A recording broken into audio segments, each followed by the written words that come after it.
Ok, la clase pasada vimos, empezamos a ver lo que eran las leyes de la termodinámica y en particular veíamos bueno, empezamos obviamente con la ley cero y básicamente de lo que habla esta ley, pues es eh, de qué pasa básicamente habla de la transitividad, ¿no? De cómo es que si ponemos tres cuerpos en contacto entre ellos, al inicio, si estos tienen diferentes temperaturas, pues van a empezar a ocurrir ciertos procesos físicos tales que va a haber transferencias de calor y eventualmente el sistema va a llegar a un equilibrio. Y al final, pues la temperatura de cada uno de de los cuerpos van a ser todas iguales. Y uno de las cuestiones más importantes era, pues, lo que nos dice, ¿no? Que es que existe esta transitividad de que si el cuerpo A está en el equilibrio con el cuerpo B, y a su vez el cuerpo C está en equilibrio con el cuerpo B, pues por esta transitividad, el cuerpo A va a estar en equilibrio con el cuerpo C. Este tipo de análisis, a pesar de que es bastante sencillo, nos permite conceptualizar ciertas ideas que nos llevan, por ejemplo, a construir o a definir, por lo menos teóricamente, lo que son los termómetros y además de la escala de temperaturas. Posteriormente, vimos que usando esta misma idea, además del experimento de Boyle, lo que reportaba Boyle era que si fijamos la temperatura del sistema y analizamos cómo se comporta el producto de la presión por el volumen molar del sistema y empezamos a diluir el sistema tal que pues la presión tiende a cero, pues este producto tiende a una constante. Entonces, usando estas ideas y además dado que dentro de los parámetros del experimento estaba que la temperatura está fija. Bueno, entonces lo que se obtenía era que para una temperatura dada, este límite convergía a una constante representada por, bueno, digamos, daba cierto valor. Pero si él cambiaba la temperatura, esto mismo ocurría, o sea, este producto convergía a una constante, pero era una constante diferente de la anterior. Entonces, con esto se encontró que, pues, esta constante esencialmente lo que era, es una función de la temperatura. Entonces, con este resultado, con esta igualdad, lo que se permitió a varios científicos, diseñar sus propias escalas, ¿no? Entonces, cada quien empezó a diseñar estas escalas de temperatura, pero solo fue hasta Kelvin donde se creó, digamos, como una escala de temperaturas que no era tan ambigua como las otras y que usaba ciertas como puntos de referencia más generales, como lo era el punto triple del agua. Y bueno, y el cero de esta escala de temperaturas, pues inicia justo en el cero absoluto, que ya luego el cero absoluto ya lo vamos a analizar más en detalle en la clase que sigue. Bueno, y dentro de esta escala de temperaturas, algo que veíamos era que, pues, el hecho de que decidiéramos hacer una interpolación entre el cero absoluto y un punto de referencia conocido como es el punto triple del agua, esta interpolación pues es puramente una decisión que se toma porque es la interpolación más simple que existe. Entonces, se define esta función f de t donde la pendiente es una constante r que está determinada por el cociente f evaluada en el punto triple del agua dividida por el punto triple del agua, ¿no? Em, bueno, entonces con esto se llega a esta ecuación poniendo estas dos cosas juntas, el resultado de Boyle y esta escala y esta interpolación, digamos, que propuso Kelvin, se llega a esta ecuación que tenemos acá. Y digamos, esta ecuación no es otra cosa de nada más que la ecuación eh, más, es la ecuación del gas ideal am, en su, digamos, una matemática más precisa, ¿no? Donde se incluye el límite de cuando la presión tiende a cero. Eh, pero entonces ya, para no andar acarreando este límite, nada más asumimos que siempre que hablemos del gas ideal, pues se asume que estamos en el límite de gases muy, muy diluidos, tal que no interaccionan entre ellos. Cada elemento dentro del gas no ve a los demás.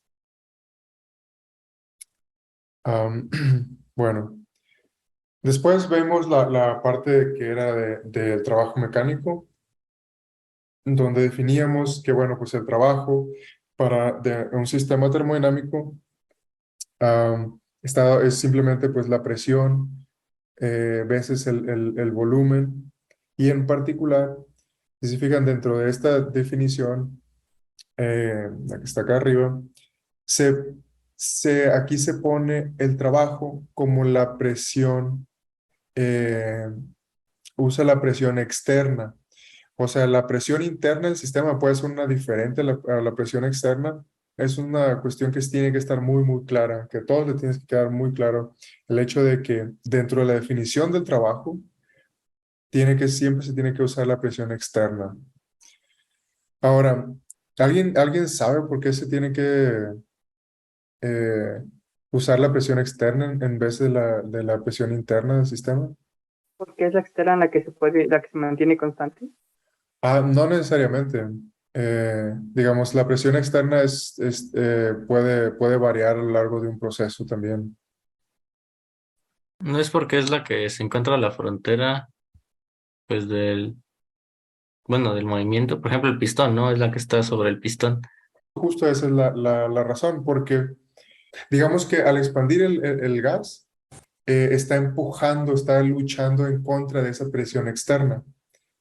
Entonces, el resultado de esto es que el pistón está, digamos, el sistema, o sea, el gas que está dentro, está haciendo un trabajo sobre el exterior, dado que está moviéndose en contra de una presión externa.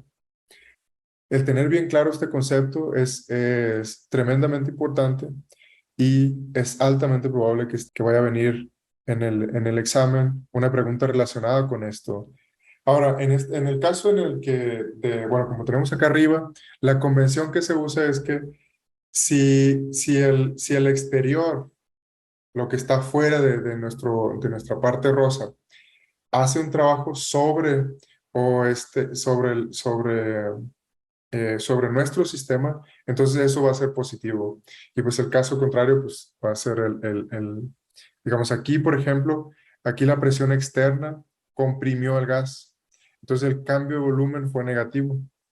Entonces, eh, como la delta B es negativa, pues con este signo se hace el cambio, el trabajo total, pues va a ser positivo. Y en el caso contrario, en el cual algo pase dentro de nuestro sistema, como lo puede ser una reacción química, entonces esta reacción química va a cambiar el volumen. Entonces el cambio de volumen va a ser positivo, y dado el signo dentro de nuestra definición, pues el trabajo total va a ser negativo. Entonces, digamos, eso es algo que, como les repito, tiene que estar muy, muy bien, muy, muy claro, porque si en el examen hacen un ejercicio donde el resultado, digamos, el valor absoluto del resultado está bien, pero tiene el signo incorrecto, quiere decir que no se entiende, no entendieron quién hizo el trabajo, pues. Entonces, eso tienen que tener mucho cuidado. Entonces, el trabajo de nuevo, estaba definido de esta manera. Y aquí, de nuevo, usamos esta D con una rayita para ser claros de que el trabajo depende del camino, depende de cómo ejecutemos el proceso. Va a haber maneras en las que nos cueste más trabajo llegar de un punto a otro que si tomamos otras trayectorias más complicadas. Y aquí viene algo de lo que comentaban hace unos momentos, de que, o sea, la presión en general tanto dentro del sistema como la presión exterior, no permanece constante a lo largo de la trayectoria en la que estamos haciendo el trabajo. Y en particular, bueno, pues si queremos calcular el trabajo total realizado, pues tenemos que realizar toda la integral sobre la trayectoria que querramos. Por ejemplo, si lo que queremos es ir del punto 1 al punto 2 aquí en esta gráfica, la trayectoria, si seguimos esta trayectoria roja, pues vamos a tener una cierta cantidad de trabajo. Pero si quisiéramos ir en sentido contrario, si ahora que ya que estamos allá en P2, nos queremos regresar a P1, lo que vamos a encontrar es que cada trayectoria o se obtuvo una cantidad de trabajo diferente. Entonces, dado que por cada una de las trayectorias se obtuvo una cantidad diferente de trabajo, lo que obtenemos es que si calculamos el trabajo alrededor de una trayectoria cerrada, pues esto no va a ser igual a cero. Y esto lo que nos dice es que pues el trabajo no es una función de estado. Es decir, no podemos expresar al trabajo únicamente como una función, digamos, de la presión y del volumen, sino que siempre va a depender de cómo llegamos de un punto a otro. Ahora, el calor, ya que estamos lidiando con sistemas termodinámicos, con sistemas macroscópicos, una cantidad que es de mucha importancia, pues es el calor. Y cuantificar el calor, pues desde el punto de vista de ingeniería tiene muchísima importancia.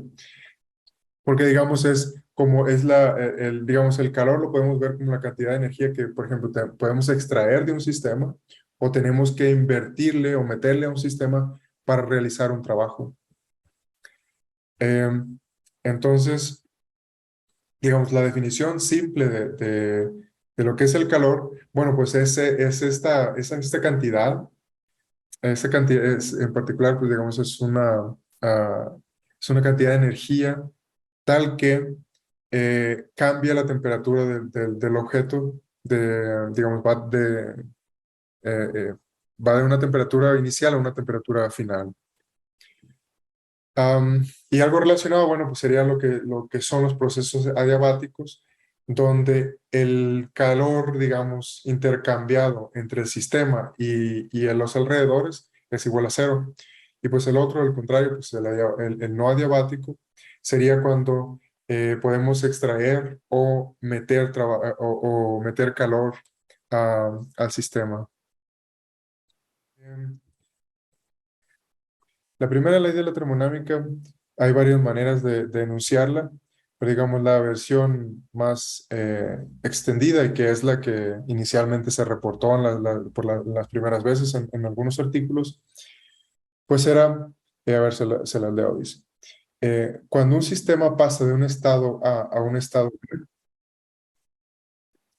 B, la suma algebraica de sus diferentes cambios de energía, digamos U es la energía total, Eh, y de estos diferentes elementos o cambios de energía serían como el intercambio de calor, como lo comentaba, el trabajo realizado, la energía liberada o absorbida por alguna reacción química, entre otras que podrían ser cambios en estados magnéticos, estados eléctricos, polarizaciones, lo que sea.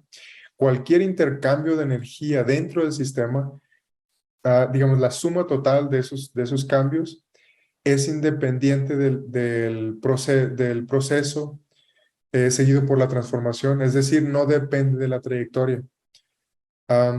Entonces aquí el cambio de la energía interna del sistema solo depende del estado inicial y del estado final. Una de las implicaciones de este enunciado es el hecho de que, bueno, siempre para todos los sistemas, la energía interna, si calculamos el cambio de energía a lo largo de una trayectoria cerrada, pues siempre va a ser igual a cero. Que esto es equivalente digamos, a la conservación de la energía. Ahora, de este resultado, lo que se puede obtener es que eh, la energía es una función de estado. ¿Por qué? Porque al no depender de cómo nos movemos de un punto A a un punto B, pues podemos definir un estado de referencia en el cual, a partir del cual podemos medir la energía del sistema. Es algo similar, por ejemplo, a un sistema geométrico en el cual si podemos definir un origen que va a ser nuestro cero dentro de nuestro problema, y todo lo podemos medir a partir de ese origen. Bueno, lo mismo pasa para la energía interna del sistema. Y aquí, de nuevo, lo importante es que es una función de estado, dado que nos representa al sistema de manera única a partir de sus variables internas, ¿no? Como la temperatura, el volumen y el número molar, por ejemplo. Bueno, ahora, dada la dependencia que tiene esta función U con estas variables, con sus variables t, b y n. Bueno, pues algo que siempre con lo que vamos a estar lidiando todos, todo el tiempo en termodinámica, pues es con estos diferenciales, ¿no? De que siempre tenemos que tener mucho cuidado de siempre de llevar a cabo, de poner atención en qué partes de la derivada o del diferencial, qué es lo que permanece constante. Dado que en termodinámica, esa es una de las cuestiones más delicadas y uno puede cometer muchos errores si no se fija bien, digamos, qué cantidades ocurren o existen o están definidas bajo qué constricciones. Porque aquí lo que tenemos es que el subíndice son las constricciones sobre las cuales estamos analizando este cambio de la energía respecto a otra cantidad. Eso es algo también muy importante que siempre tienen que tener cuidado con ello. Bueno, entonces el cambio total de energía, esto proviene de los experimentos también. El cambio total de energía va a ser igual a la suma de el trabajo realizado y el calor intercambiado dentro de nuestro proceso. Y esto es para sistemas cerrados, ¿no? Donde el número de moles de los elementos que tengamos permanecen constantes. Y en el caso de sistemas abiertos, pues es lo mismo que ya teníamos, pero además tenemos que considerar los cambios asociados a los intercambios de materia. Aquí algo interesante es que son estos pueden ser los intercambios de materia con el exterior, pero también dentro de este diferencial entran, por ejemplo, las reacciones químicas, que si teníamos dos elementos, después de que estos reaccionan, eh, esto se reduce y podemos tener más de los dos elementos o se pueden, digamos, unir a una molécula y en lugar de tener 2 moles de algo, después de la reacción vamos a tener 1 mol de otra molécula. Bueno, entonces este es como un resumen de lo que es la primera ley. Ahora, los calores específicos. El calor específico se define se define de esta manera, ¿no? Es esa constante de proporcionalidad entre el calor intercambiado entre el exterior y nuestro sistema y el cambio asociado de temperatura, como lo veíamos en la definición de lo que es el calor. Ahora, formalmente, cómo se define el calor específico es el calor específico de un cuerpo está dado por la cantidad de calor de Q necesaria para aumentar la temperatura en una cantidad de T.